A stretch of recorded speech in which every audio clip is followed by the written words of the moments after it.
The story of a man who hijacked a plane.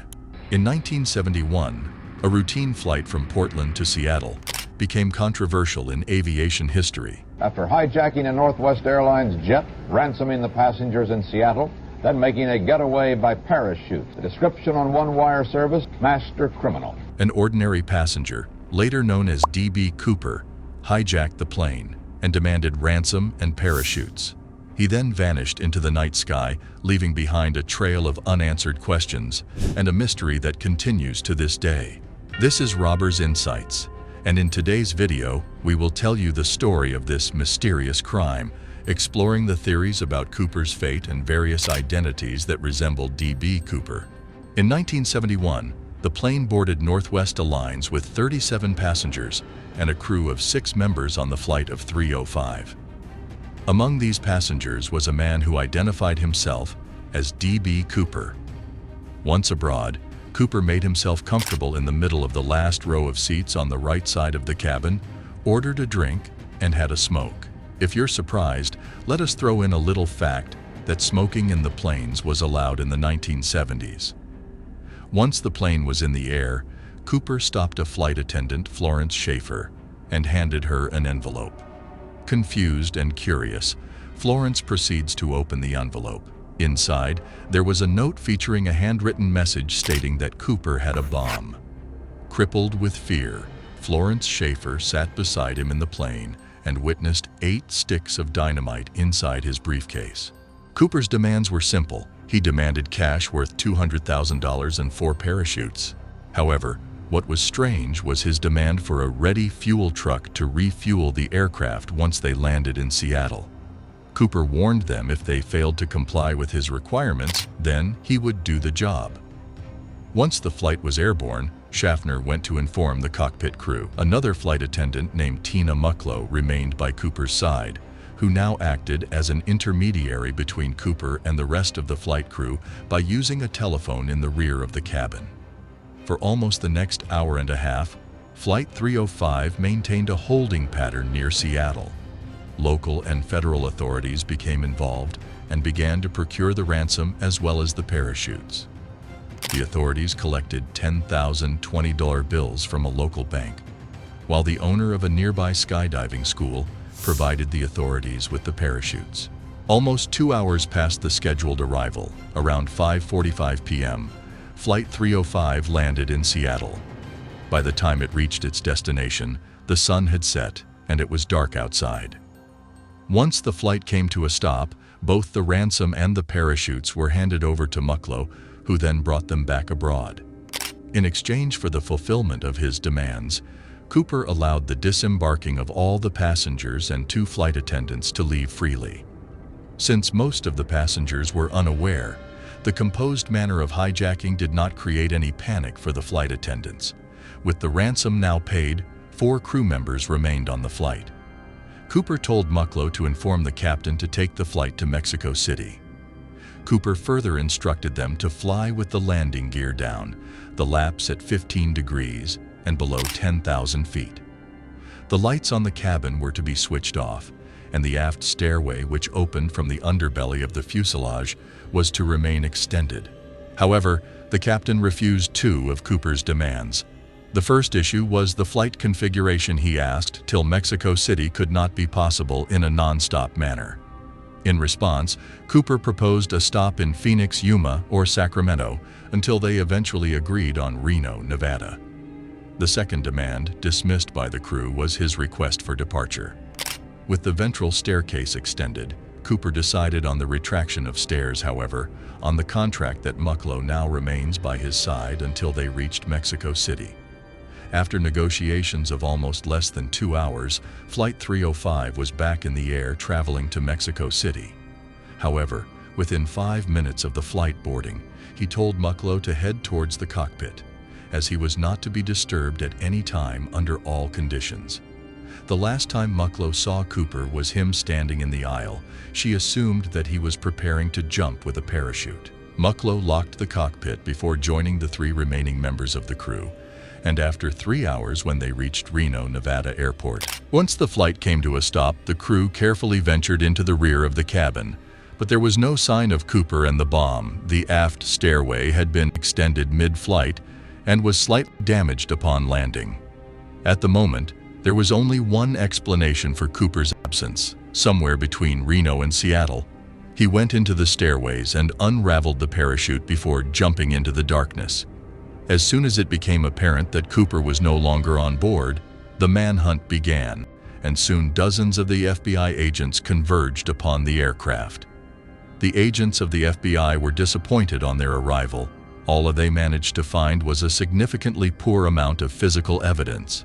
This physical evidence included 8 cigarette butts, a black tie, and 2 of the 4 parachutes that Cooper left behind. The bag for ransom and the briefcase that he came along with were now under his territory. Now the FBI agents directed his appearance.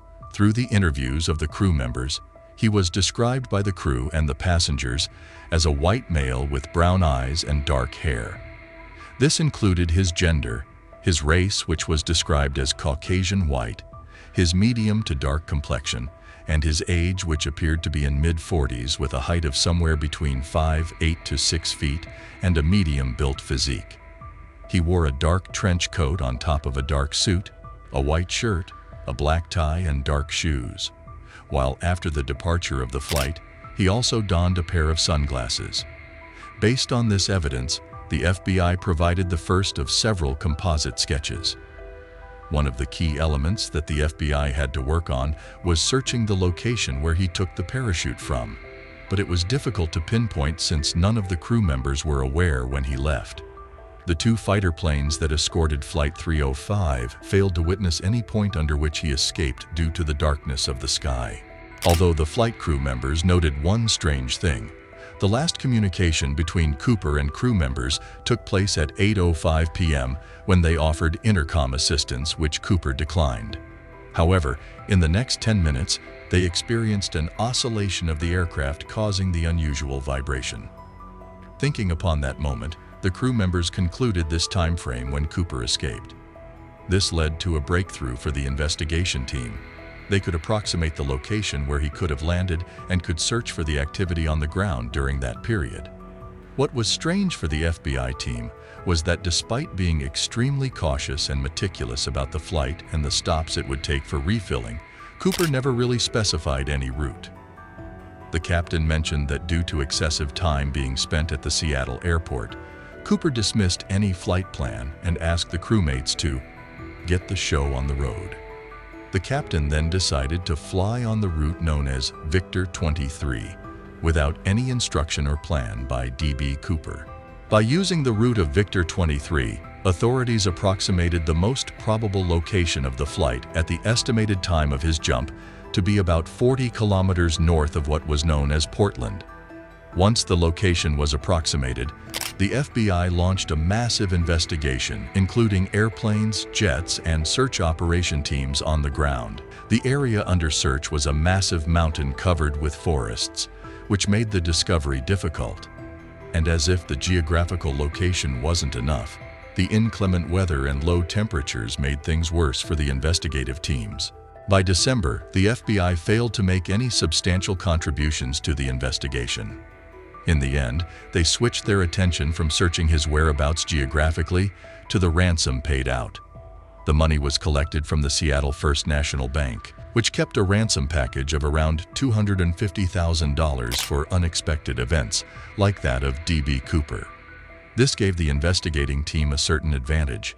The currency note numbers paid to D.B. Cooper were recorded in advance by the bank. They immediately notified government agencies, financial institutions, commercial banks, and even the general public, so that if such a note is found, it can be reported immediately. Northwest Airlines and numerous newspapers across different states offered rewards to anyone finding the note of a matching serial number. But these strategies went down the drain since not a single case of a similar serial number currency note was reported. Since all the investigating techniques failed, did that mean that D.B. Cooper was successful in not only escaping successfully, but also leaving no traces behind? Wait till you find out. Almost 10 years later, after the hijack, in 1980, a young boy named Brian Ingram was building a campfire on a small beach near southern Washington. As he was digging into the sand, Ingram discovered 3 bundles of cash totaling $5,880. Ingram's parents brought the severely degraded bundles to the FBI. These notes were promptly inspected, and sure enough, they belonged to no other than D.B. Cooper. Instead of solving the case, this created furthermore questions for the investigating teams. The most prominent was how the money ended up so far away from the drop zone. One of the most thrown around theories was that he dropped some of the money that fell through the river. These bundles then could have been carried further downstream by the Columbia River before finally being washed ashore at Tina Bar, which is the name of the beach. Another explanation was that bundles of currency notes fell from the bag during the flight when they crossed the Tina Bar, but connecting the dots seemed impossible here as well. None of the natural explanations could pragmatically explain how 3 different bundles ended up in the same place on the same beach. In addition to the complexities, the sediment from the riverbed was excavated and dumped onto the Tina Bar as part of the dredging operation in 1974. Yet the discovery of money was made above this layer of sediment. When Ingram discovered the bundles, the rubber bands holding the currency together were still intact and in good shape. They might have been buried in Tina Bar within the year of the hijacking. At this point in investigations, the investigators felt it to be a mystery within a mystery. The overlapping of evidence and failure to explain what could have happened continued to confuse the researchers. No one could decide what could be the actual reason for the money being shown up like this. From the day of the investigations and analysis by the general public, it was believed that Cooper could not have survived through the parachutes. When Cooper was boarding his flight and planning to escape, the outside weather conditions were least favorable. Flight 305 was flowing through a rigid rainstorm at roughly 170 knots. The wind was so violent that it ripped out a placard from the aft stairway. With the flight being 10,000 feet above in the sky, the layer of clouds beneath him certainly distracted him from his actual plan. Thus, one could say that he jumped without knowing the location below. And even if he did so, the parachute he selected was non-steerable, which meant he would not have been able to steer his descent toward a specific landing spot. So, there was no way he could have potentially coordinated with an accomplice on the ground. Cooper showed brilliance in demanding parachutes from the authorities. He requested 2 pairs of parachutes which contained 2 primary and 2 reserves to make authorities believe that he was taking a hostage with him. Initially, the FBI decided to provide him with fake parachutes, but they decided to avoid the risk of a civilian. Instead, they provided a pair of dummy parachutes, the ones which are used for training. This tactic probably went missing by D.B. Cooper, who took one of the dummy parachutes when escaping from Flight 305. Alongside this, Cooper made the mistake of choosing the older parachute, which was technically inferior. However, some theories say that this was not a mistake. As it turned out, the older parachute was a military parachute, while the other one was an ordinary civilian parachute. The theory suggests that he probably took the civilian parachute and attached it to the bag of money, while choosing the military one for himself. This tells about his familiarity with the parachutes and probably about his military training that allowed him to make this decision. There is another suspicion that argues his training in the military. During his negotiation from Seattle to Mexico City, Cooper mentioned an approximate time of 20 minutes to McCord Air Base, which was precisely correct. Besides the suspicion of his association with the military, he was also suspected of having links with the Central Intelligence Agency, CIA.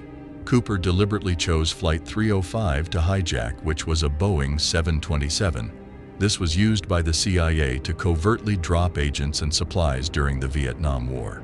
This made Boeing 727 to be perfectly qualified for hijacking purposes due to its distinctive aft stairway. Cooper specifically chose a 727 since it provided a relatively safe means of escape. When researchers dug deeper, they asked the crewmates about his behavior.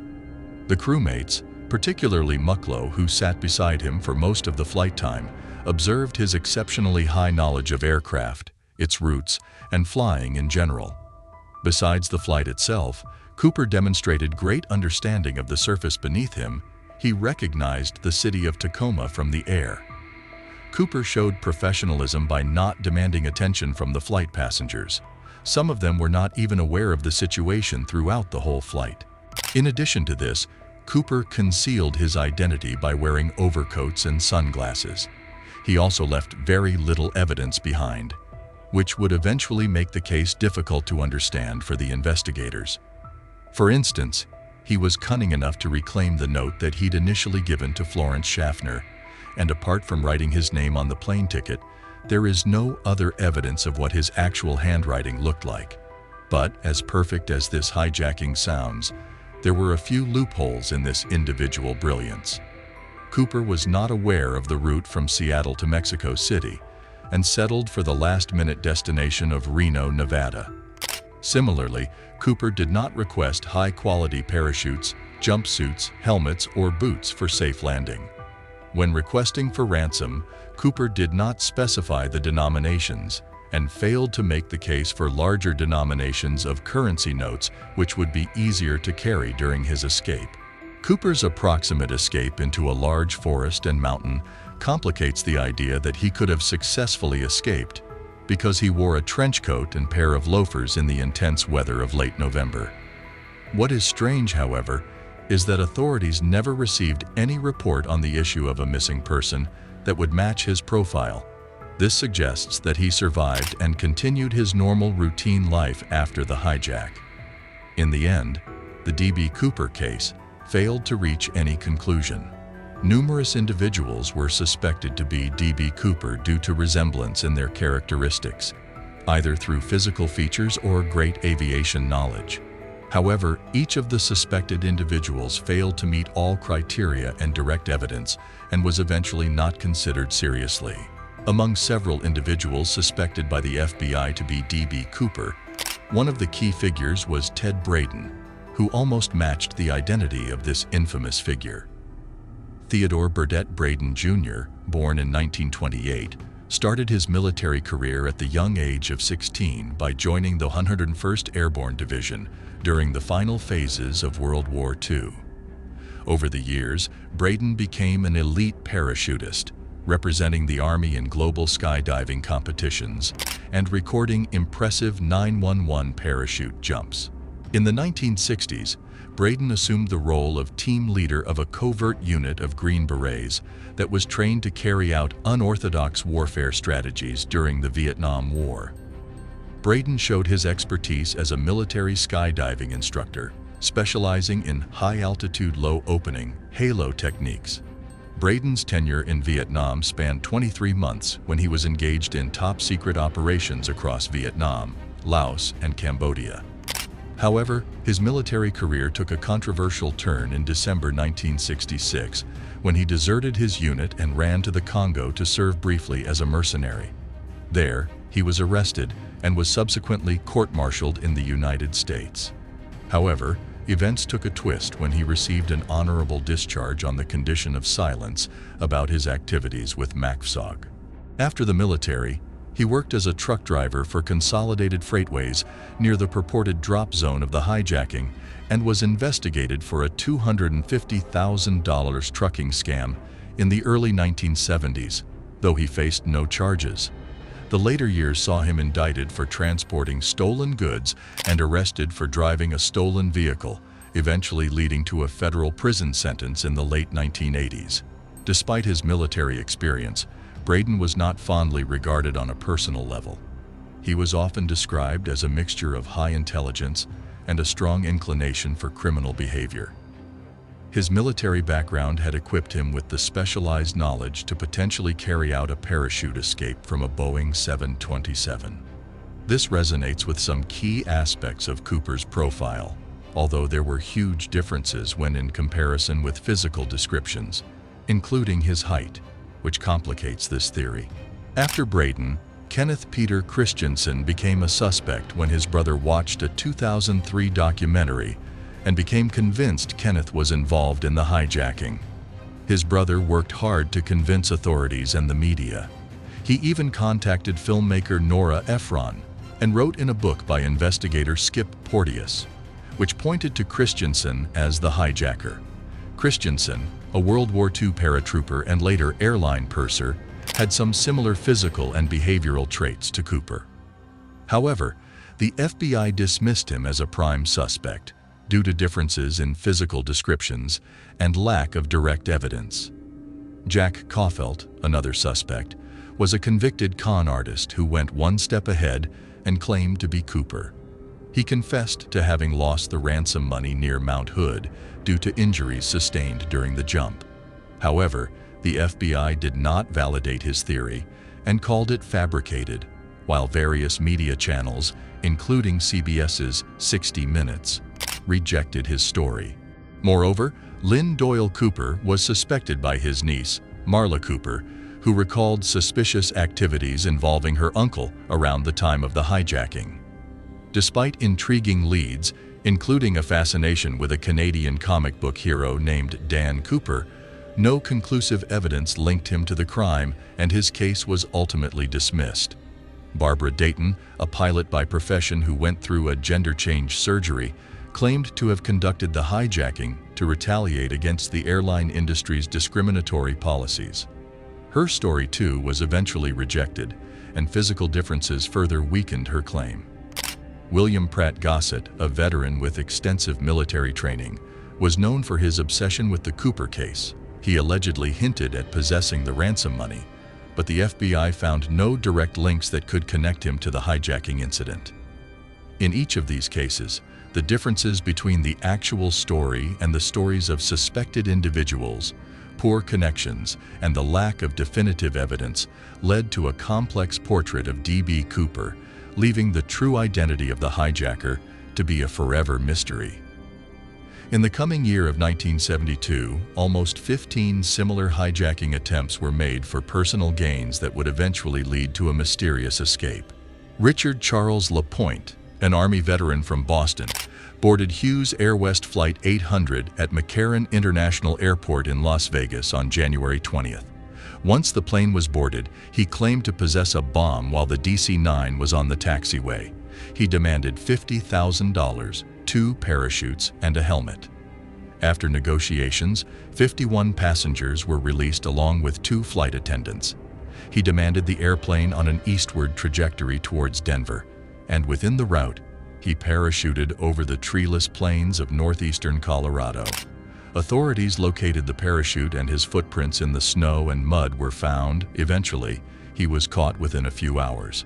Another similar example is of Richard McCoy Jr., a former Army Green Beret, who hijacked a United Airlines 727-100 on April 7th after it left Denver, diverted it to San Francisco, and then parachuted out over Utah with $500,000 in ransom money.